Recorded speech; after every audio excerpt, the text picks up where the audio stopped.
we want our kids to behave because we think if our kids behave, we'll feel better. That is the path. That is the way. It is everything. Many people believe that we don't have control over our emotions. It's not the circumstances. It's the emotional experience. That's when then the permanent change occurs. When was the last time you just stopped and did something you love to do?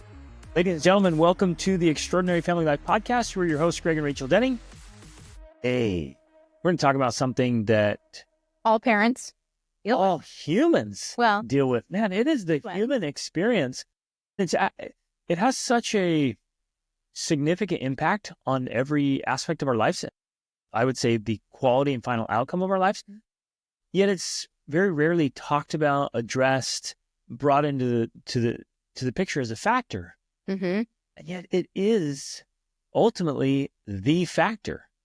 Well, it's so powerful. It is ultimately the determining factor with the quality of your life experience, right? I mean, you love to talk about that in coaching, that if we can change and improve our emotional state, that changes our life. Like that changes the way you experience life. That changes your parenting, that changes your marriage. So it's a factor that's huge, but it's not often talked about because, as we'll discuss today, many people believe that we don't have control over our emotions, that they're just something that happened to us. Right. Dictated by circumstances or other people, whatever. So we try to control our circumstances because that's what we think we have power over. So let's talk about, specifically in parenting.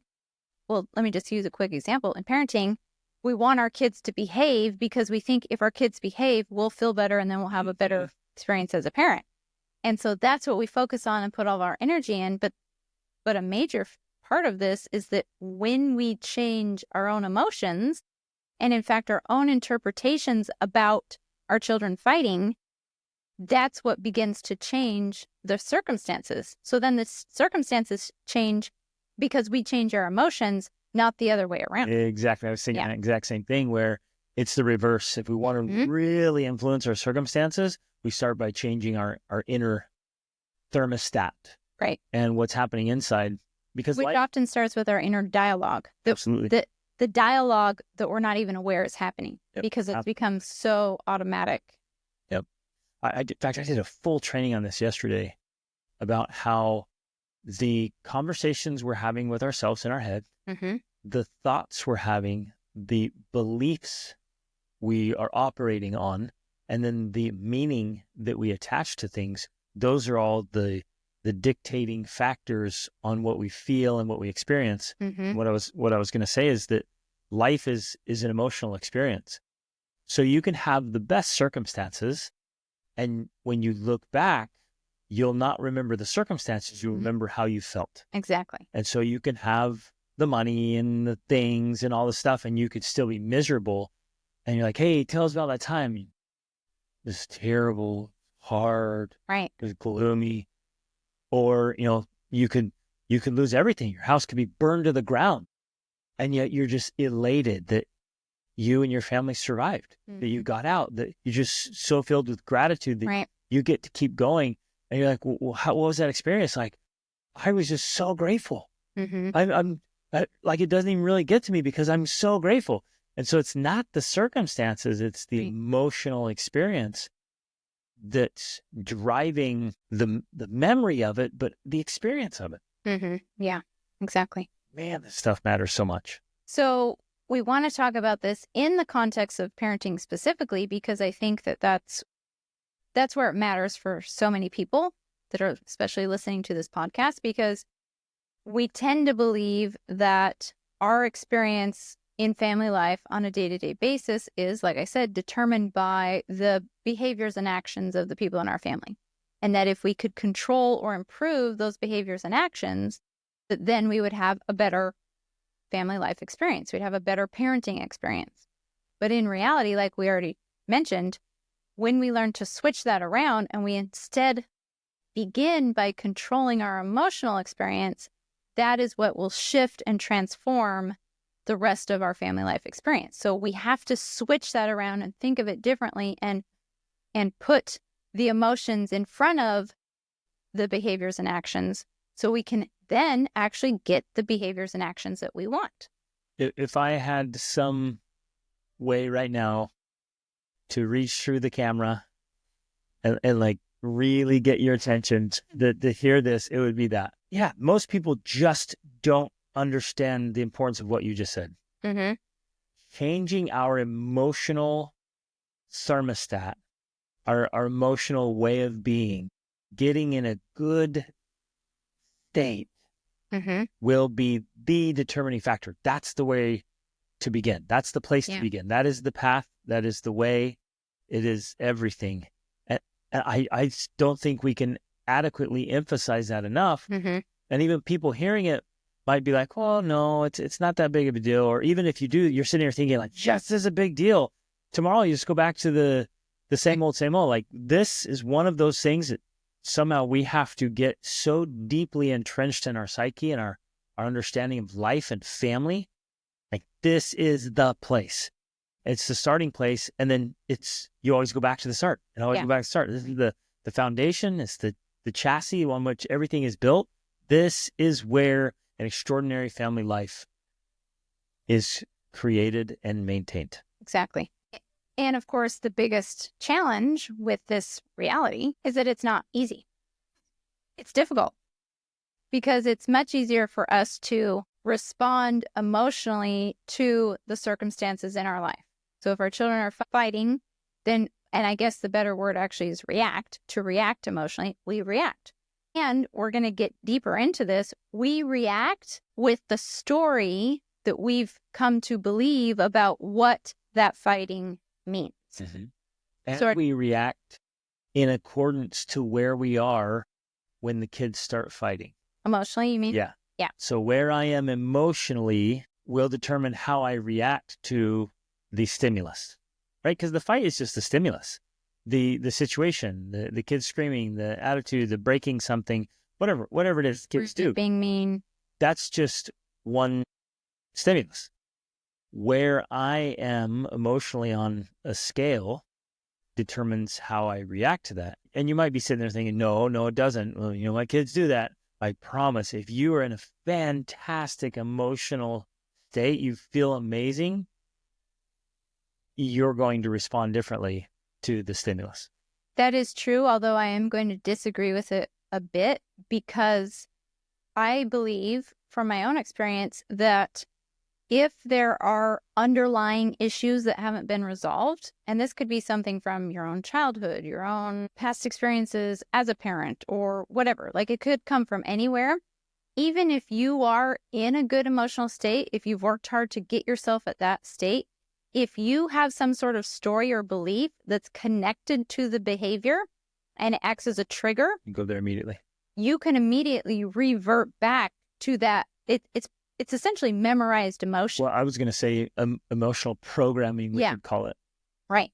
I like to use memorized emotion because I got that from Joe Dispenza. He talks about how we can literally memorize emotions where our body is like, oh, this means that. And you immediately go to that feeling because you've associated this certain action or behavior with that feeling. So, and it's so intense and so memorized. Yeah. It's just like habitual. It's just like it's riding a bike or something or driving. You've done it so many times that every time that happens, you just go back to that memorized emotion. Yeah.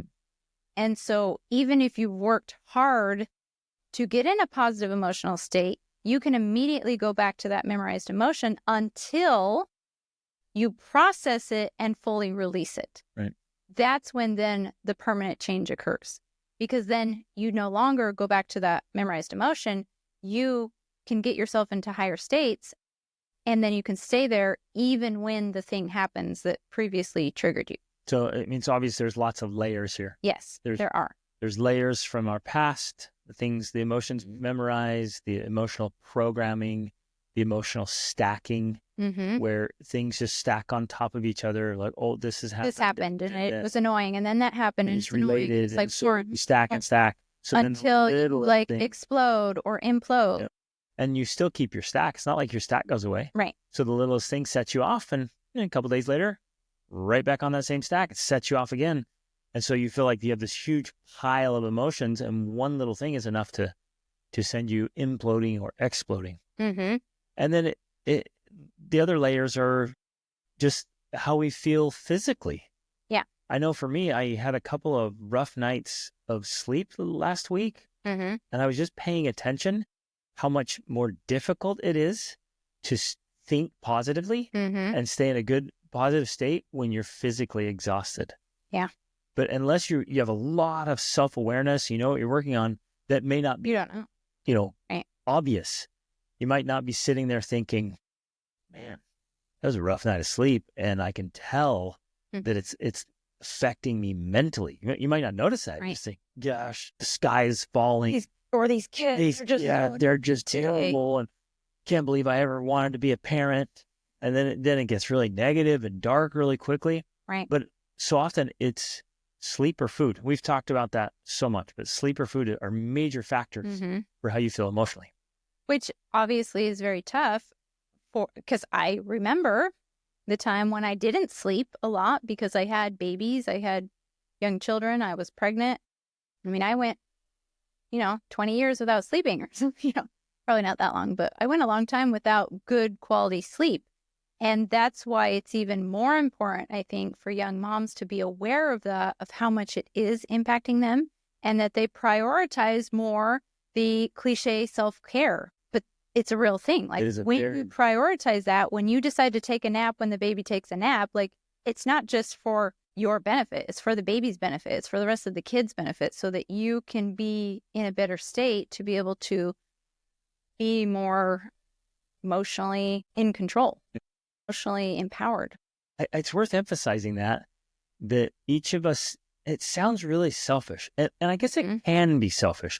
It could be manipulated and used excessively. It could be used as an alibi or an excuse to be very selfish. But if it's done with pure intent and awareness. Yeah, real good awareness and great motives. If my motives are pure, then it's not selfish to say. And what I was going to say is make sure you're doing things for you that make you feel really good. And that's not like, oh, I like sitting here, eating cookies and scrolling forever on social media. That makes me feel good. We're not talking about that.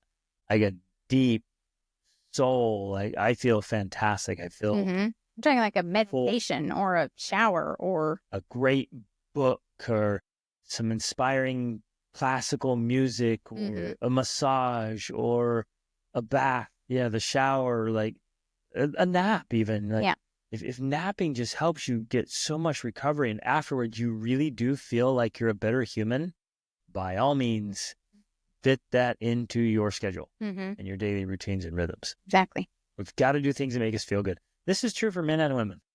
You and I, we work with high achievers. We work with people who are go-getters, and they've got so much going on. And very often, I have to stop and say, well, what are you doing that you actually just love to do? I no time for that. I'm busy. Go, go, go. Like, when was the last time you just stopped and did something you love to do? And it's been a long time. And for some, it's like, oh man, I love painting. I love drawing. I love paddleboarding or kayaking. Okay, go. Like, fit it into your weekly schedule at least and do things that just fill your well. Yes. Okay, so we actually got a question. Let's read the question. I know we've talked about it some already, but I want to get into some more specifics. So it says, what are some practical steps to change our emotional state? How do we change the energy that we radiate? You guys emphasize that it's a choice we can choose, but why does that feel so difficult and strange? I mean, how do you do it so that it is genuine and not a mask? One thing you mentioned is practicing being grateful. I guess another is starting to notice our thoughts and somehow changing them. And exercising will also help. So a fantastic question. Let's start. Can I start with the radiating piece? That's so insightful that just the questioner is noticing, like, hey, this radiates. It's not just me, and we have to know that. We have to remember that. Yeah. What you're feeling emotionally is not isolated. Like the great poet said, no man is an island. It is not like you're just experiencing that and nobody else senses it. It radiates. And especially in a home and family, it's radiating. Right. Children practice and live by imitation without regulation. So if I'm edgy, my kids can be explosive. Right. If I'm angry, they might be furious. Mm-hmm. If I'm blah and maybe just kind of discontented, the kids might be depressed. If I am constantly annoyed, they are going to be at each other's throat. Mm-hmm. And so it's like kids are this mirror, and they practice mirroring. Mm-hmm. So they are, and it's incredible to me still to this day how much they can pick up on things like that, even way more than many adults do. But they're great at that. And so they're observing, they're watching, and their way of processing that in a way is acting it out in the world. Mm-hmm. But as you were saying, they do it without the ability to regulate because, their prefrontal cortex is not fully developed. In fact, it's not fully developed until they're like 24. And so they imitate what they're seeing, but they magnify it. And I would say they take their own little interpretation of it. Yeah. Like, oh, okay, that's this. Well, what it means for me is this. Right.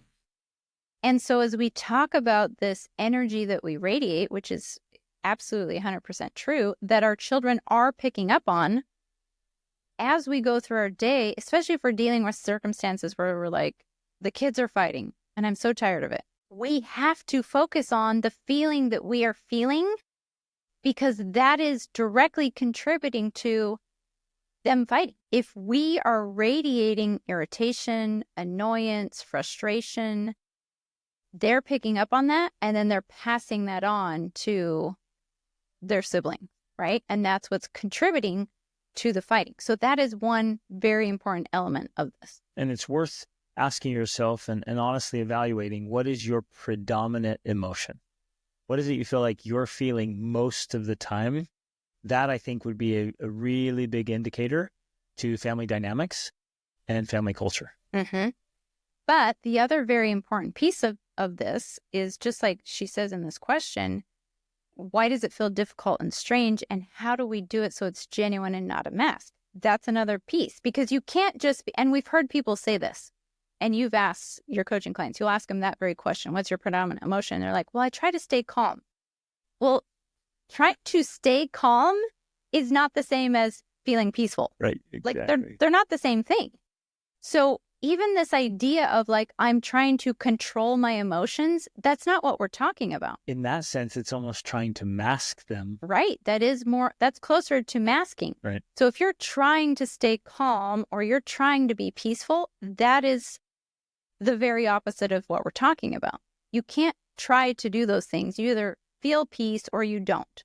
You either feel calm or you don't. But if you try to feel calm, you're essentially feeling some other emotion that you're covering up with a sense of calmness. I think that's not real. So important, Rach. Because if I'm angry at something my kids are doing, and it really bothers me, but I'm like, I'm going to be stoic and control. I'm going to control this anger. Boys, we need, and I think the only person I'm kidding is myself. Right? And it's way better than going in there and exploding and insulting and name calling and blowing a gasket. That's way better. Like, at least I'm modeling controlled behavior. Right. But if we're striving for an ideal here, which I think we should, then the core is still there. Yeah. Well, and I think while you were talking about this, it gave me an insight into how we parent. One of which is, and I choose to use the words, we're emotionally authentic. If you and I feel angry or irritated or frustrated by our kids, we don't hide that. In fact, we'll often just tell them. We'll be like, what you're doing is making me feel annoyed. Like, don't do that. Or I am so careful about using the word making. Yeah. Because we don't want our kids to think we're their Well, victims. we do try to teach them that we're not a victim. Like, I'm feeling annoyed by the behavior you're exhibiting or whatever. Or if we're feeling angry, like, I am feeling so angry right now. We don't take At which point they might say, you're not a victim, Mom. Yeah, they do say those things. You got to choose your emotions. But you're not helping me make my point here, okay? I'm trying to make a point. What I'm trying to say, the point is, We don't go, because we feel angry, we don't go in yelling and screaming at our kids. But what we might do is go in and say, guys, I just feel so angry right now because when you do this, XYZ, and I feel like this. So we give an explanation, we explain and expound on it, but we also don't mask it or hide it. We let them know in an appropriate way that they can handle, because I don't want them to feel overwhelmed by my feelings, right? That's not the point either. Or responsible for my feelings. But I'm also going to be authentic with them by sharing, this is how I feel when you do this, and this is why. Because when I do that, again, we're going back to the energy that we radiate. When we already have the energy, it's there. If I'm feeling irritated, annoyed, frustrated, the energy is there. So if I try to control it and try to be calm, I'm not doing that. I'm just masking it. Now, one of the ways I can process it, which is what ultimately we need to do, one, I can go in my room and I can process it on my own. I can go talk to my husband. I can process it with him.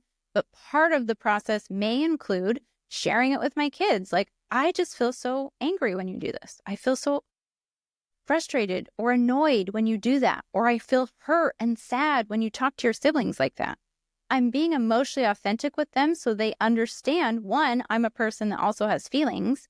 Two, their actions affect my feelings. And three, this is a process for processing those feelings so that we can move beyond them and get back to the authentic, real feelings we want to have, which is peace and calm, but not fake, actually real, because they're actually there. Right.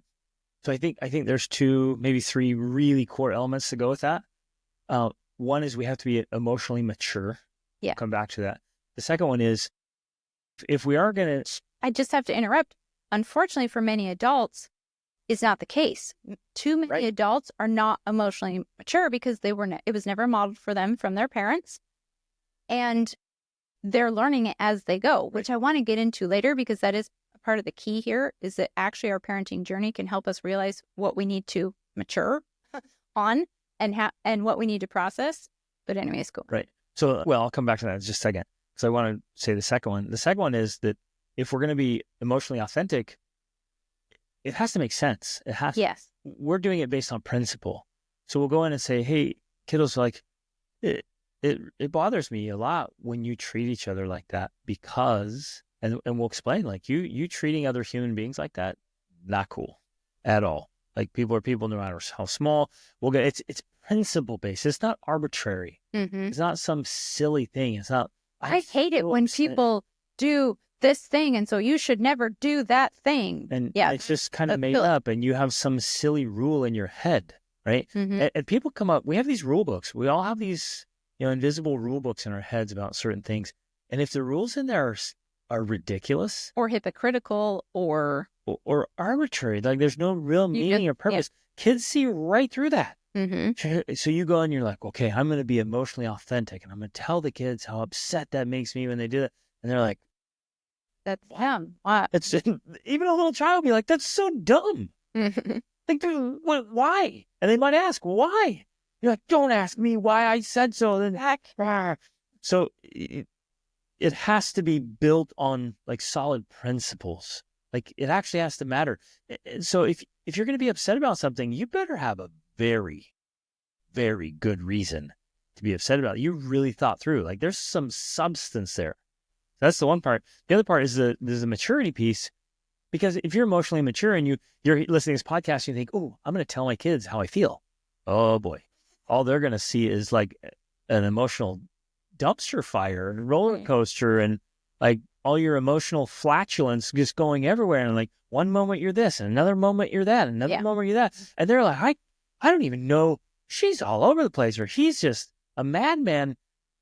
And they have no idea. There's no correlation. There's no connection. And all you're doing is just expressing all your emotions. And they're looking like, what is going on? Right. Like, there's no rhyme or reason. Yeah. So we have to be emotionally mature. Mm-hmm. And I think that fits with maybe the third piece where you said, hey, like, I'm going to go in and say, this thing happened and I'm feeling like this because of it. And once it's resolved and processed, like you said, then we go back to a good, healthy state. That doesn't always happen. Mm-hmm. if the predominant emotion isn't positive and happy and healthy and good, then what are our poor kids going off of? Where are they supposed to be most of the time? Right. What, 80% of the time, 90% of the time? Where are we supposed to be?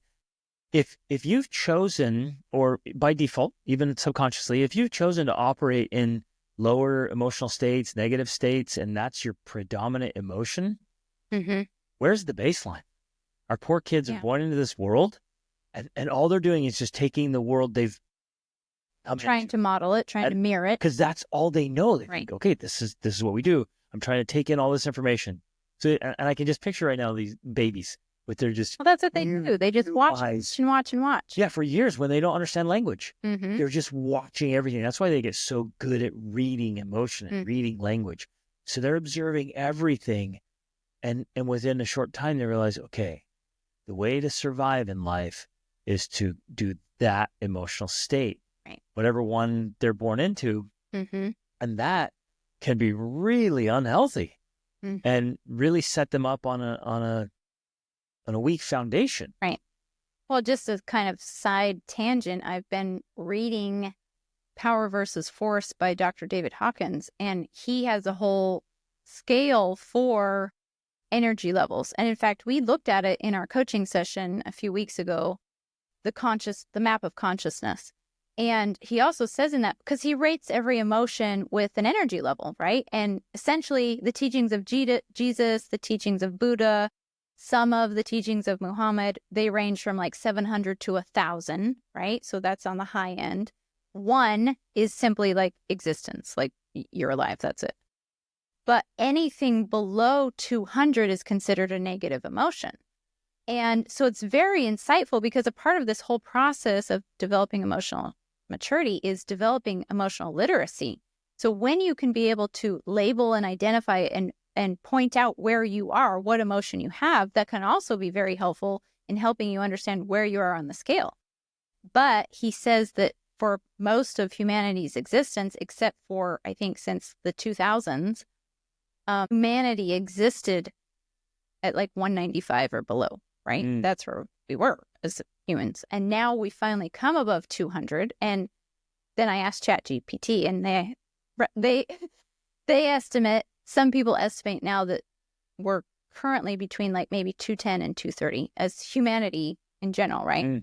But it's really fascinating, because that same principle, whether you believe in that or not, whatever, the principle is all families are also going to be operating in somewhere on that level of consciousness. Yes. So that's what I'm referring to, like the thermostat. Yes, the thermostat. Yeah. Exactly. That's what it made me think of. So your family has this thermostat, this standard emotional consciousness, right? It's huge. It is. It's huge.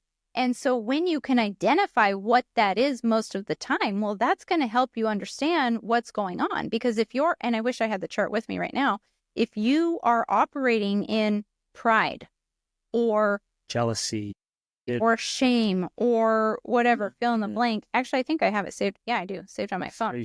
Below 200 is essentially, I'm going to start at the bottom, actually, going up. Shame, guilt, apathy, grief, fear, desire, which it's more like, craving, unhealthy desires, anger, pride. Then the first very positive emotion is courage, then neutrality, then willingness, acceptance, reason, love, joy, peace, enlightenment, right? And then he also has a bunch of different words that are connected to the predominant emotional state, your view on life, things like that. And there's dozens of other emotions in there that are mixed in. Right. And I think all of us know this intuitively. You can know whether an emotion is a net positive or a net negative. Because every thought has energy and every emotion has energy. So if you're just really angry, that has an energy. If you're just really in love, that has a different energy. Yeah. Everyone gets that. So Rachel, I love this idea. It's so amazing that every family has an emotional thermostat, a baseline, and it's set. And it was set unconsciously. It was just set kind of by default. This is rolling along, and you're doing your thing, and life's busy, and it set this thermostat, this temperature, emotional temperature. And so a child's born into it, or you're just operating, and having this awareness, just stopping and saying, okay, let's be honest. where would we put ourselves on the scale? Exactly. You guys make up your own scale, take your numbers wherever. Just phenomenal is at a 10, and 1 is you're just ready to kill each other. Where do you land?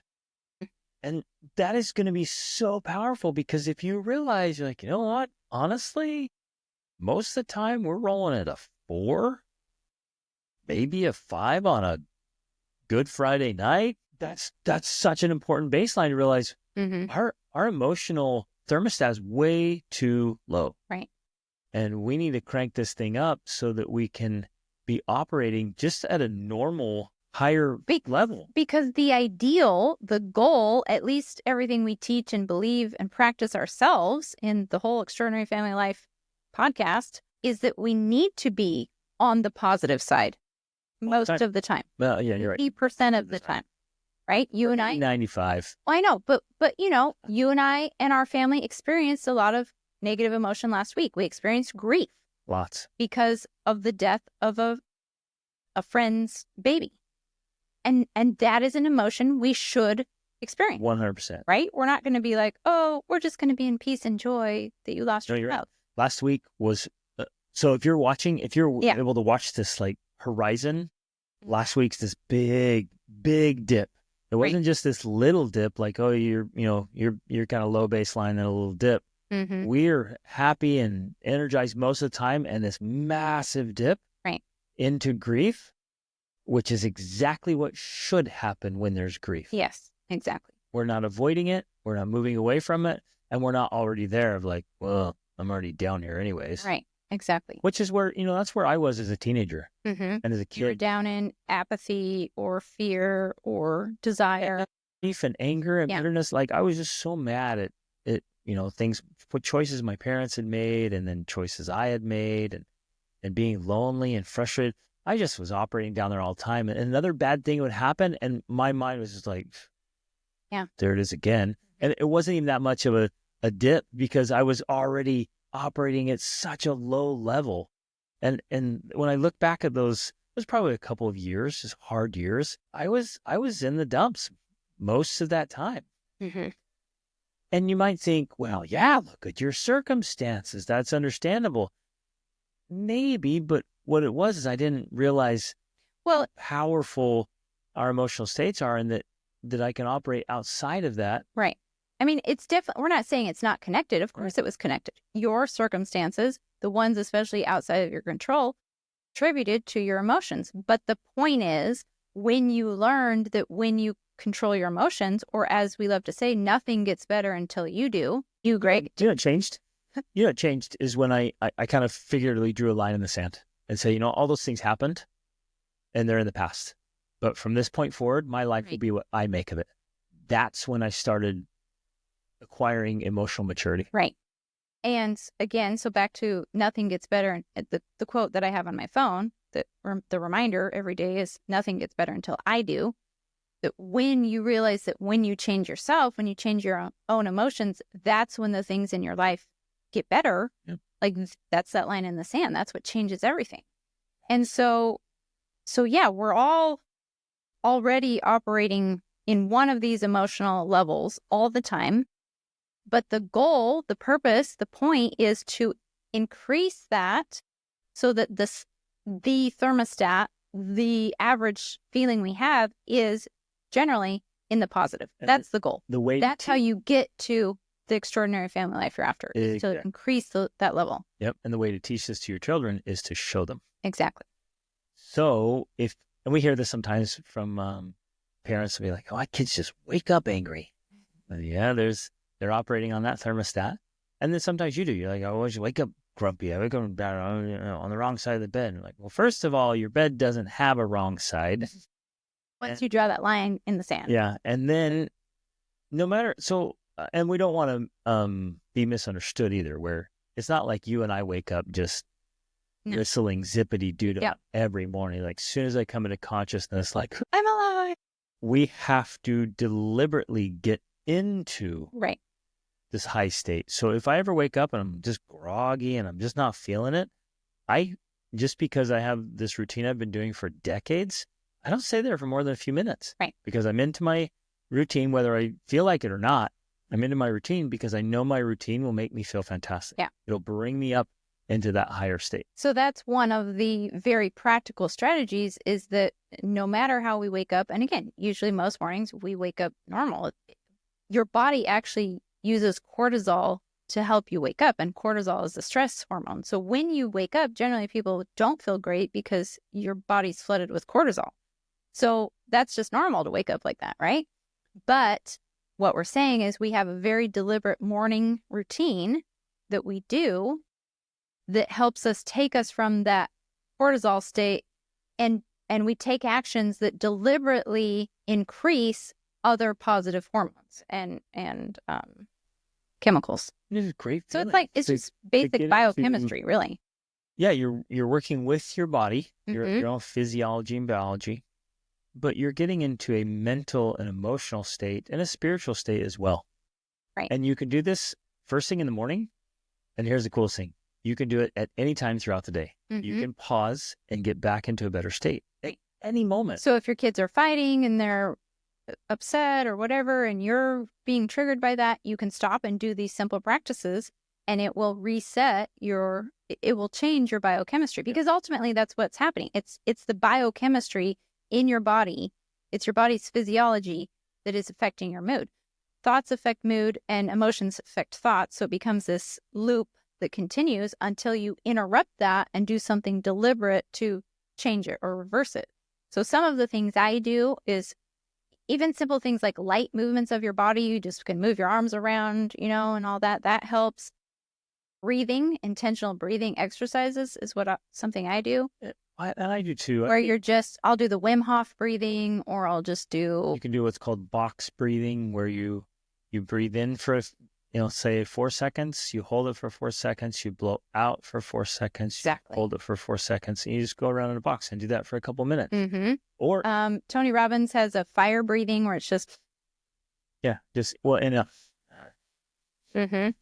and so you guys can hear this in the microphone. You can tell you're doing it if you can hear it. Like, it ought to be audible. Okay, that is the most simple one. Just stop. Like, breathing exercises really do make a difference. Yeah. 230 of those, and you start getting a little bit lightheaded and tingly, and you're like, wow.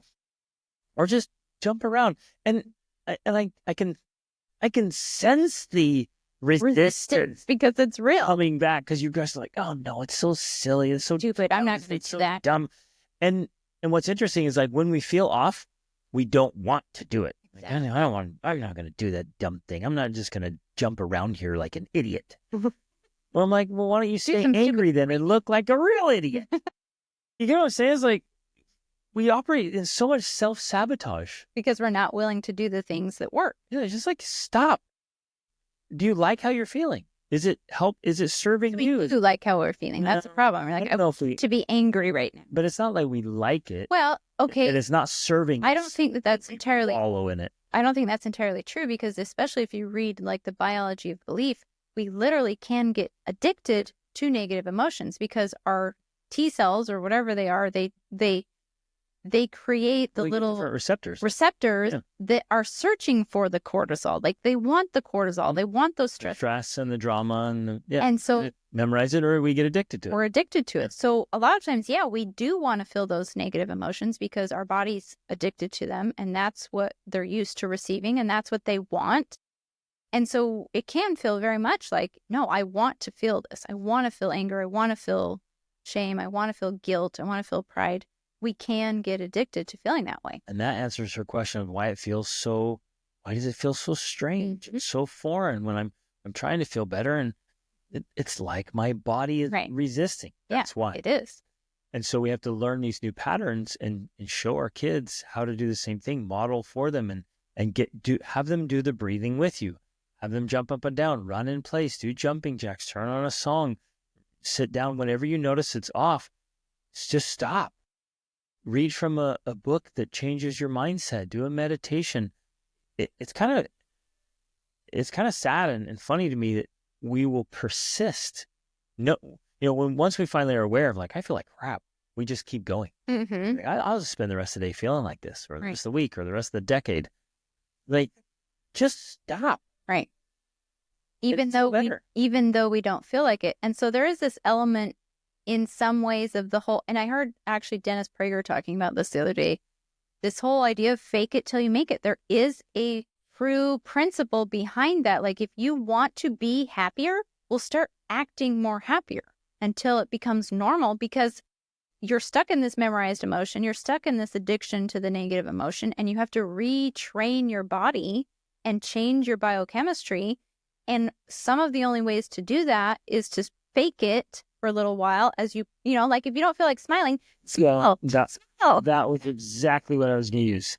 So you don't feel like smiling. It feels insincere. You're like, I don't want to smile at all. But you smile anyways. Yeah. And you sit up straight. You fix your posture. Right. And you take some deep breaths and you kind of bounce around. You don't feel like bouncing. You don't think there's anything to be excited about. But you kind of jump around a little bit and swing your arms like you're excited. And yes. And it's actually funny how you can trick your body into, and it works. That's the point. Like it actually works. If you act like you're excited by doing the things you would do if you're excited, you trick your body into thinking that you're excited. So it releases all these good feelings and chemicals in your body. And you're like, right. I feel way better already. And I think I've actually seen, well, I know I have. I've seen you do that many times. Like I know there's times when I'm like, he's tired, he's exhausted, he's not happy right now about something. And you literally will just go into kind of fake it mode for a minute until it switches into real, like it's real, because it works. Like I've trick your body into moments. Yeah. And I have things I say to myself. So I'm addressing it's called endophagia. It's your self-talk. So I have things I say. I go back to core beliefs that I've instilled in me. I turn to certain authors or books that just always help me get back in a better mindset. I have spiritual practices. I have emotional practices. I have physical practice. I've been so deliberate about this. So in moments, I can just totally transform my state. Mm-hmm. I'm not going to sit around and play the victim. Be grumpy for the rest of the day just because you feel grumpy. I was working on a project last week, and I just felt myself just draining. And I'm like, I need to keep working on this. Which is actually not a good strategy. Yeah, exactly. I'm going to grind, head down, keep going. And I could tell I was just fading. I'm like, what is this wrong? I'm like, okay, I'm just going to take a little break. I'll get right back to it. I was aware it was happening, but I was like, I got to keep working. And so I just stood up and I grabbed a couple bites of food. No kidding. I swallowed a couple mouthfuls and I was like, man, I feel better. I needed some food. Like what was happening is just like my blood sugar levels or whatever, just nutrients. I was just empty. I was not an empty tank. It wasn't because of physical exertion. It was because of mental exertion. It drained me. And I was sitting here at this desk and I was like, that's all it took. A couple bites. I'm back in the game. Let's go. I felt fantastic. Yeah. Totally changed the whole feeling and mood and everything. But we have to be willing to actually do the things that work if we want to do what she's asking here. If we really want to change our emotional states, which we should, after everything we've talked about, we should realize how important that is. Because when you do that as a parent, you're going to change the whole emotional state in your family. And hopefully continue to raise that thermostat so that there's positive emotions in the family most of the time. But we have to be willing to do the things that actually work. A couple other things that work for me is simple meditations, like a gratitude meditation. I have an app called Insight. They have all kinds of stuff in there. I just use their timer and I hit play. I do 6 minutes. And I got this from Tony Robbins recently. I do 3 minutes of gratitude. I just think about 3 different things I'm grateful for. So 1 minute each. Yeah. And I set up the focus on the thing. Like feeling grateful for that person. But it also doesn't have to be like a huge thing. Like, right. Oh, I'm so grateful I won $1 million. Like it's a little thing. Like this morning I was thankful for you and how much you work, how hard you work and all the stuff you do. And that was one of the things. I'll be grateful for the sun. Like it's just simple things, right? And I set up my little... Always grateful for how beautiful you are. And I try thinking of something else. You're getting distracted. Yeah, I'm just so grateful how beautiful she is. Okay. So I'll do a timer at 1 minute each.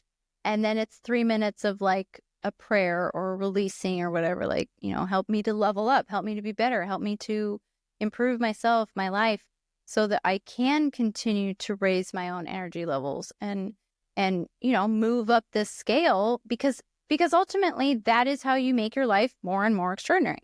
Like, as you can move up this level of consciousness, right? And regularly feel more positive emotions. Not that you never feel negative emotions, like we mentioned. Like, if we feel the grief, that's necessary. It's good. It's important. But the point is to not then stay in grief for the rest of the year, right? That would not be healthy. And share one. You said something, I do something similar, but particularly when I have a problem.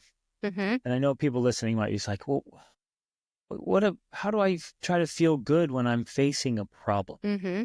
Especially if it's an ongoing problem, it's a chronic problem, it's a very serious problem. And I found, I guess I'm just noticing when you were explaining what you do, I'll do the same thing. I kind of go in my head, and instead of dwelling on the problem, Mm-hmm. start looking for inspiration. Yeah. In solutions. Exactly. Like, okay, like, help me, and I'll pray, I'll meditate, I'll ask myself, I'll just think about it, like, how can I do something about this? What's one step I can take to make this better? Mm-hmm. What's one direction I can go? And so I start making my mind look for answers and solutions instead of focusing on the problem. Yeah. Because if you focus on the problem, you lay down, throw in the towel, and you just feel go all the garbage down and down and down into the negative side of the emotions. And that's not helpful, because at the very least, it is not going to help you solve the problem. Like, if you go into negative emotion, the solution to your problem is not there. You have to, like, as Einstein said, like, how does that quote go? You can't solve the problem from the same level in which you created. Exactly. You have to raise your own energy levels in order to be able to solve the problem that was created by the energy level that created it, right? I've started doing something recently that's kind of similar, and I'm calling it future journaling, but it's this idea of where I'm writing about the solution to the problems I'm facing, but in a future tense, as though it's already happened, right? So I'll write, I'm so grateful that this happened. And I may even expound into how it happened, how it worked out, what happened. So you could do this with your parenting, your marriage. If you're facing a problem with your children, well, journal about it as though it's in the future and it's already been resolved. I'm so grateful that my kids have stopped fighting. And, this is how I learned how to model for them, and I helped them develop emotional literacy. And then I co-regulated with them, right? Because children don't know how to self-soothe. They don't know how to self-regulate. This is one of the biggest fallacies out there. Like, all of these, and it starts with things like the whole let your baby cry itself to sleep thing. Like, babies will learn how to self-soothe. That is one of the reasons why so many people don't know how to self-regulate. Yeah. They were left to cry themselves to sleep when they were babies. Like, I feel so strongly about this. It just makes me sick. That's the foundation of where this starts. They do not have the brain development to be able to do that. They have to co-regulate, which means you as their parent have to teach them how to calm themselves by doing it with them for many, many, many years. So until they've had co-regulation, they'll never have self-regulation. So we have to begin by co-regulating with our children. And then we have to teach them emotional literacy. We have to teach them the words so they can name their emotions. And then we can allow them to and help them and role play with them how to then regulate on their own. So it's a multi-step process. It's like a ladder, if you can think of it that way. When we do that, then we've empowered them to be able to self-regulate. But for many of us, we don't even know how to do that ourselves. And so that's part of the problem is we have to learn how to do that so we can model it for our children and help them learn how to do it. Yeah. And by practicing what we've already said in this episode, like, you can learn how to do it quickly. This isn't going to take years. Right. You're going to be like, 5 years from now, my kids will be able to help. I'll be able to help my grandkids. Like, no, start figuring this out. Within a few days of practicing these things, you realize, wow, that's actually really simple and amazing. If I'm paying attention and I don't like the level I'm feeling, I can do this, and stop this. and do some breathing. I can jump up and down and dance. I can. And you'll find the thing that works best for you. Mm-hmm. A certain practice, or, we might say reading, and one book does nothing for you, but the other book's like, oh, that every time I read from that book, it changes my state. The Majesty of Calmness by William George Jordan. Like when I was a young mom, anytime I felt upset, and if I would pick up that book, immediately I was like, oh, yeah, so Majesty of Calmness. Like, yes, okay. That's so great. And so, okay, but this made me think of the other thing I really want to mention before we end here. And that's the whole idea of, as a parent, the things that we face and the things that are triggered in us by our children being children are clues to how we can actually become a better, more developed person. So that's one of the perspectives that I brought to parenting that I think made a huge difference, is that I never saw the problem as my child. Like my child was not the problem. My child was often revealing something about myself that I needed to change. And so if I got upset or angry or frustrated by something they said or did, well, I realized the problem wasn't them. I didn't need to get them to stop doing that thing in order to make the problem go away. I needed to resolve the issue within myself, and that would make the problem go away. And that would often then fix the behavior that my child was exhibiting. Right. Because somehow it's all connected. And I think in some ways they intuitively know, and it's not conscious in any way, but they're doing the things that trigger my behaviors because they're doing the things that trigger my emotions because my emotions need to be resolved. Exactly. So now, or in my parenting journey, if I was triggered by certain things, then what I had to do was the inner emotional work. I had to be like, why? Why do I feel this way? Why do I feel so upset or disapproved of? Like, we went through this whole journey where my word, we discovered after a long time, was disapproval. Like, I did not want to be disapproved of, whether that was from you, whether that was from my children. And so I had to do the work of resolving that feeling of disapproval so that I didn't interpret your actions or their actions as something personal against me, but just, it was just whatever. It was just them. But when I resolved that, then the problem went away, right? Mm-hmm. And so that's the key. And your emotional reaction or overreaction to it went away. Exactly, right. Yeah. Exactly. And the misinterpretation of so many things. Mm-hmm. So that's my invitation here, is that we have to learn to pay attention to the things that we're feeling, but give it a new meaning. Not, oh, I'm feeling this way because my kids do this and I don't like it. Well, okay, there's an element of that. Like, yeah, I don't want my children to be rude brats. That's a thing, right? I want them to have good manners. But if it's really disturbing me on another level, a part of it might be when my children behave like that, I'm worried about other people disapproving me, right? Judging me. Thinking I'm a bad mom. Like, you have to really examine it and see, well, what's lying behind this? What is the reason for my sincere emotional response to this that I need to process and resolve? And to ask how you might have contributed to it. If my kids are rude or mean or selfish, I always just stop and say, how have I contributed to this? Yeah. Is it correlation or causation here? Like, how have I brought this about, and what do I need to do differently? What changes do I need to make so that just kind of goes away naturally? Yeah. I can correct and teach and coach and mentor, but if I make some changes, that problem goes away for good. Yeah, I do think that those things can be different levels. Like, one level is, I feel this way about it because it means something about me deeply buried inside. Like, I'm worthless if my kids behave like this, or I'm worthless if my kids talk to me in this way. Right. That's one level. And I think that we can probably better take that approach, or sometimes it can be done, at the same time. But once we resolve that issue, we're going to be way better at doing the next level of like, okay, my kid does act like a brat. How did I cause or contribute to this behavior, right? But it's harder to do that if we're feeling worthless or unloved or, fill in the blank. And we got to resolve those things. Those have to be resolved in order for us to better be able to tackle that next level. With emotional maturity. Mm-hmm. I want to share an idea that came to my mind that I think is significant for us to think about. A baby cries. It is a vocal response, not for itself. Right? If it was self-soothing, it would do something else that doesn't create noise for others to hear. Like the cry is like, hey, I need help. I need help. Mm-hmm. What if we look at our children and their whole childhood and look at their behaviors as a cry for help? Mm-hmm. Our kids are just temper tantrums. Fighting, being rude, mean. Angry, selfish, explosive, these big emotions.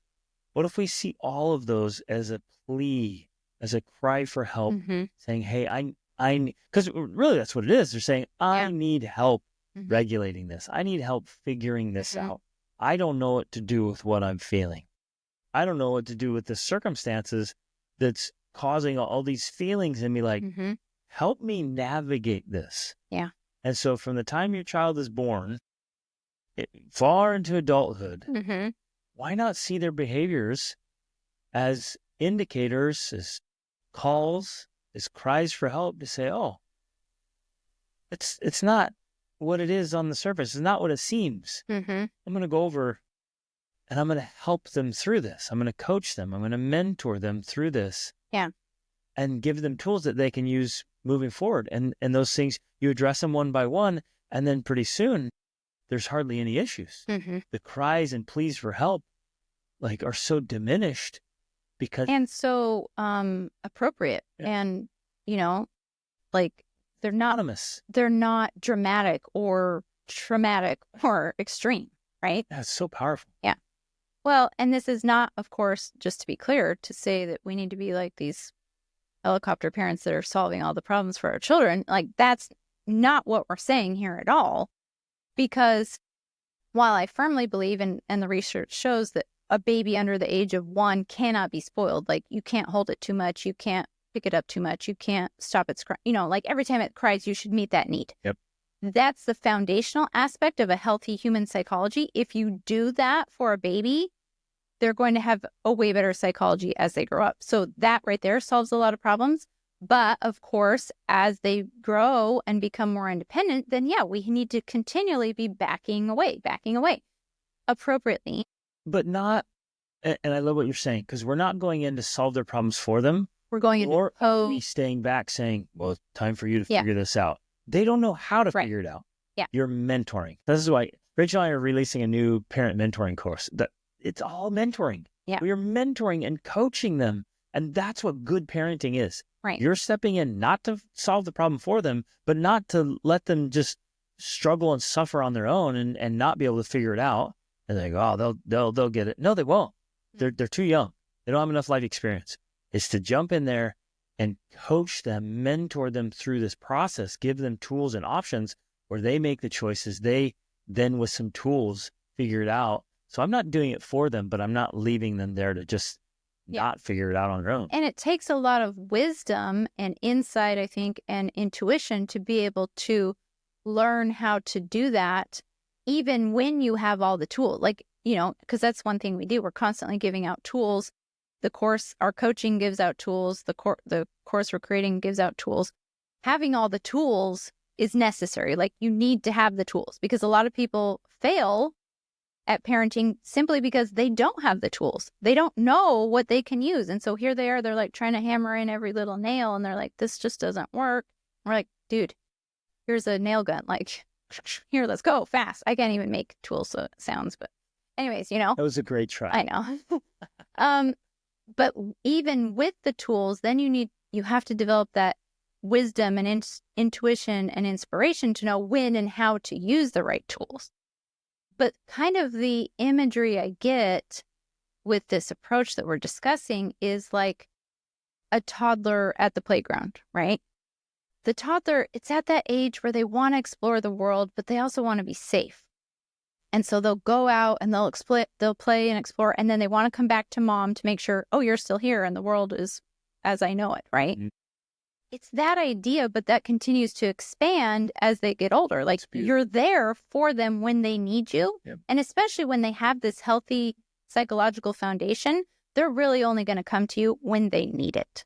But they know that when they do come to you, you're going to be there for them. We have to be. And so if we can help them learn that, that really helps with our wisdom, because they're also developing that wisdom, and they're not going to just be asking us for things they can do themselves, right? They're not going to be like, oh yeah, will you do this for me? I can do it, but I don't want to.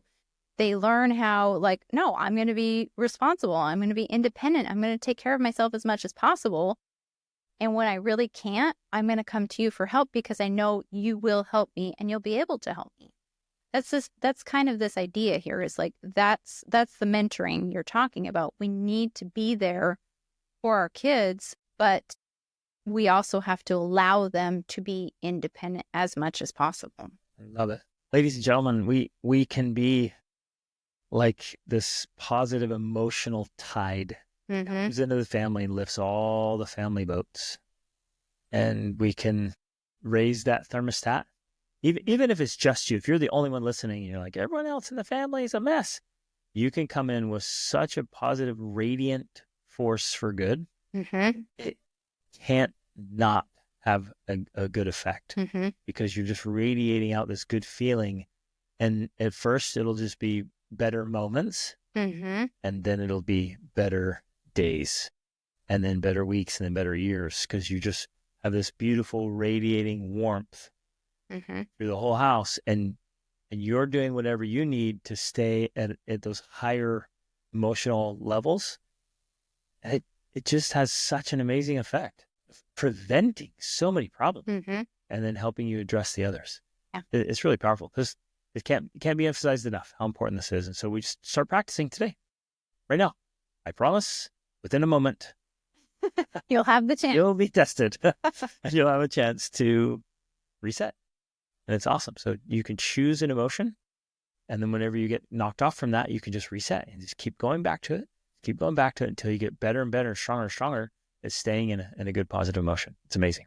But it happens by simply doing those very little things that actually can change how you feel, whether it's moving your body, breathing, dancing, going for a walk in nature. Like, and I guarantee every one of you already knows some of those things.